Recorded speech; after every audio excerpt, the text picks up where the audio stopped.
선정 기준에 대해서 설명을 잠시 드리겠습니다. 상해양시 공천을 하기 위해서는 사실은 국민들께서 저희들만큼 많은 정보를 갖고 계시지 못하고 있기 때문에 저희들이 어느 정도는 이렇게 저희들이 갖고 있는 정보라는 게 경우에 따라서는 개인 신상과 관련해서 일반인들이 알면 곤란한 것도 많이 있습니다. 근데 이제 그런 것이 유권자들한테 제대로 다 퍼지도록 하는 것은 개인정보 보호 차원에서 좋지 못하기 때문에 저희들이 어느 정도는 가려서 국민들께 경선 후보자를 이렇게 소개해 드릴 수밖에 없는 그런 이제 사정에 있습니다. 그런데 이제 저희들이 그거를 소개를 하는 것을 할 때 국민들께서 또 너무 많은 사람들이 한꺼번에 이렇게 제시가 되면 또 한정된 시간에서 그 제시된 사람들 간에 이렇게 분별하기가 상당히 어렵게 된다고 생각을 합니다. 그래서 국민 여론조사 할 때 실질적으로 변별력이 나타날 수 있도록 여론조사 결과 다른 후보에 비해서 현저히 경쟁력이 떨어지는 후보는 경선 참여를 배제할 수밖에 없다 하는 점을 미리 말씀을 드립니다. 그래서 그렇게 하기 위해서는 특별히 사정이 없는 한은 두세 명 정도로 이렇게 될 수 있으면 압축하려고 노력을 했다 하는 말씀을 드립니다. 또 경쟁력이 있는 후보라 할지라도 본인이 중요한 혐의로 또 선거법 위반 등으로 선관위에서 고발 또는 수사 의뢰하거나 또 본인 비리는 아니라 하더라도 친족 등 비리에 본인이 상당히 관련성이 있다 이렇게 판단이 되는 경우에는 자격심사 과정을 엄격하게 해서 물론 본인들이 소명은 듣습니다. 그래서 그런 과정을 거쳐서 제외되는 경우도 생겼다 하는 점을 말씀을 드립니다. 자, 이따가 한 사람 한 사람 소명을 하겠습니다만은 전체적으로 봐서 선정된 후보자 등 여성은 7명이고 청년은 5명, 장애인은 2명입니다. 우선 발표를 해드리겠습니다. 경선 지역은 총 31개입니다. 서울이 6곳입니다. 중랑갑에 김진수, 김철기, 배승희 후보입니다. 성북을에 김효재, 민병웅, 최수영입니다. 도봉갑은 문정림, 이재범입니다. 구로을은 강요식, 문헌일, 박장호입니다. 금천구는 김정훈, 한인수입니다. 강동갑은 권태웅, 김충환, 신동우입니다. 부산은 2곳입니다. 진구을, 이성권, 이종혁, 이헌승입니다.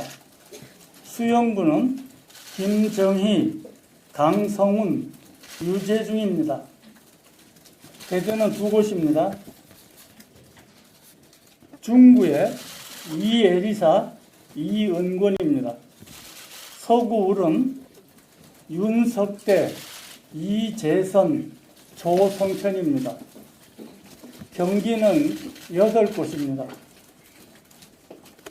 안양 만안에 임호영, 장경순, 노충호입니다.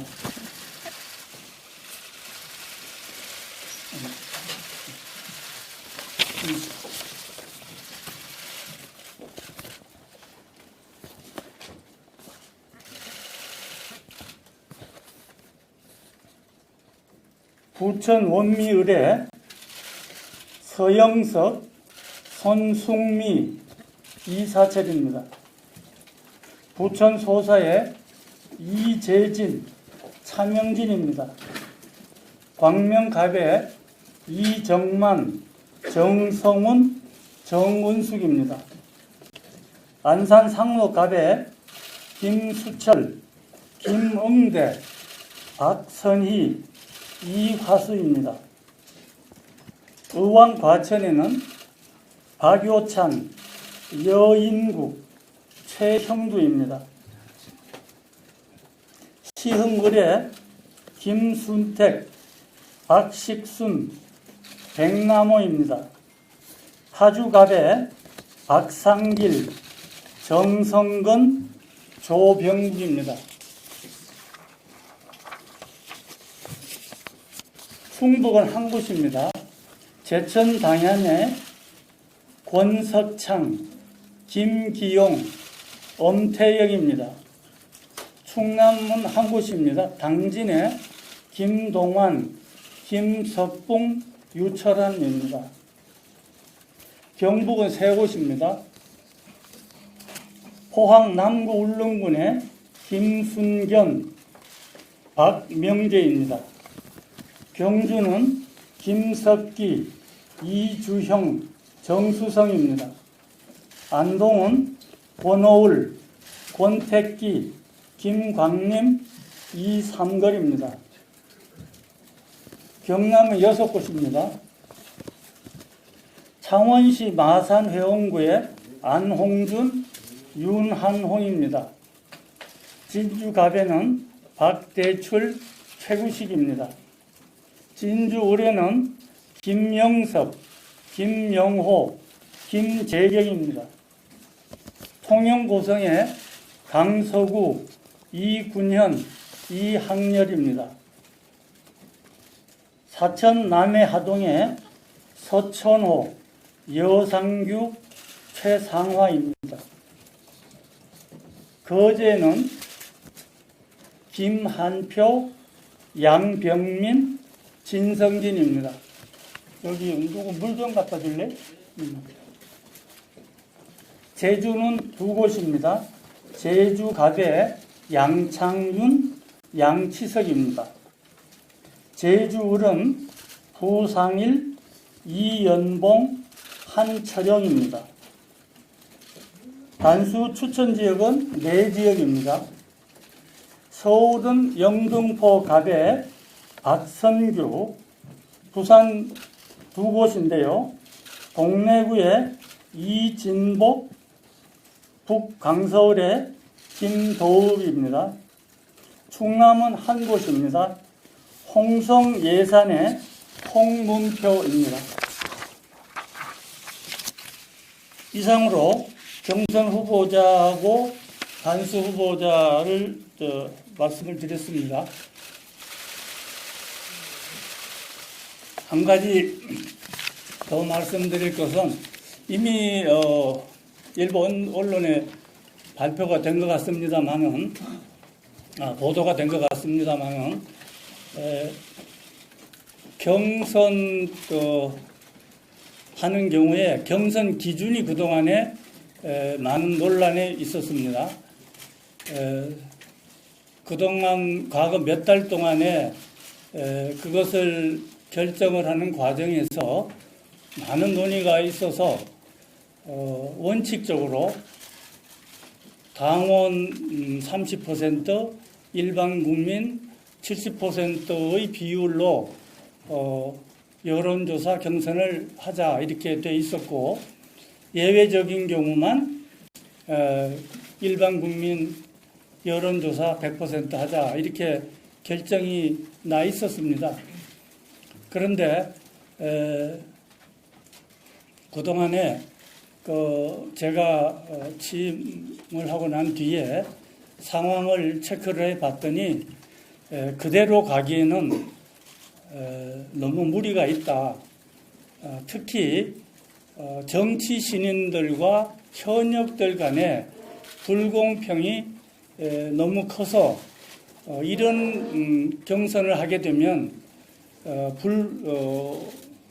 경선 결과에 대해서 승복하기 어렵겠다 하는 판단이 들어서 제가 그동안에 많은 문제점을 제기를 했었습니다.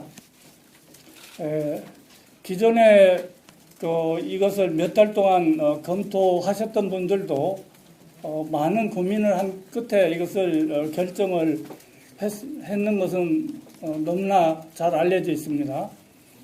그리고 또 이러한 결정이 우리가 어려울 때 개인적인 희생을 무릅쓰고 많은 기여를 해주셨던 책임 당원들과 일반 당원들이 누려야 할 최소한의 권한도 보장을 해야 된다 하는 의미에서 그런 결정은 굉장히 존중받아야 될 결정이라고 생각을 합니다. 그러나 현 시점에서 봤을 때는 일부 지역이나마 당원 명부에 문제가 있고 또 전반적으로 봐서 새 시대에 맞는 국회를 구성하기 위해서 보다 폭넓게 많은 분들을 경선에 참여시켜야 된다 하는 그런 입장에서 봐서 공정성 확보는 무엇보다도 중요한 과제라고 생각을 해서 후보자 간에 합의가 되면 3대7로 하고 안 되면 100% 국민 여론 경선으로 가겠다 하는 결정을 우리가 했습니다. 그래서 그 부분에 대해서 많은 참여자들한테 우리가 이제 통보를 할 겁니다. 그래서 여러분들도 아시도록 그렇게 부탁을 드리겠고요. 또 한 가지는 아무래도 이번 선거에서 경선 지역이 많이 되다 보니까 경선하는 과정에서 실수가 없도록 실무적으로 만반의 준비는 하고 있습니다만은 사실은 이런 방식은 아마 세계 최초고 우리도 처음 하는 겁니다. 그래서 여러 가지 뜻하지 않은 일이 항상 벌어질 수 있다 하는 점은 언론인들께서도 좀 어느 정도 이해를 해 주시고 이 제도가 제대로 잘 운영될 수 있도록 이렇게 도와주는 방향으로 좀 보도를 해 주실 것을 부탁드립니다. 그리고 이것은 우리가 지금 공천관리위원회에서 결정할 수 있는 것은 경선 후보자를 결정하는 겁니다.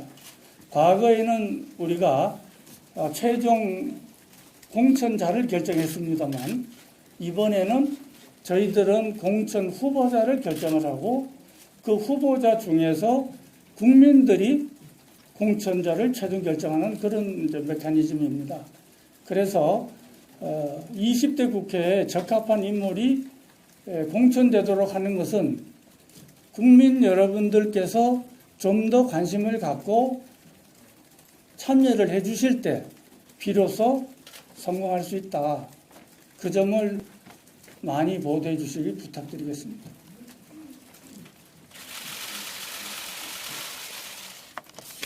제가 발표드릴 거는 이것들입니다. 혹시 질문 있으십니까? 위원장님, 한 가지 부탁드립니다.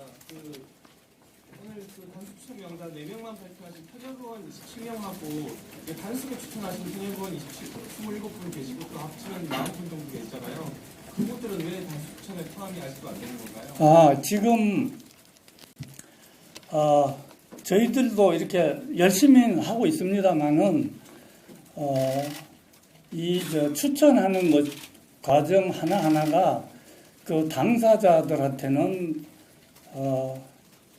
좀 과장해서 얘기하면 인생이 걸린 문제입니다. 그렇기 때문에 최대한도로 그 많은 정보를 갖고 공정하게 해야 된다 하는 책임감을 저희들은 느끼고 있습니다. 그래서 그런 거를 염두에 두고 심사를 하다 보면 진도가 그렇게 빨리빨리 못 나갑니다. 그래서 심사를 한 결과 다시 좀 더 생각해 봐야 되겠다 하는 사람들이 많이 생기면 발표자가 좀 줄어들 수밖에 없다. 그런 것은 양해를 해 주시기 바라고, 하여튼 이제는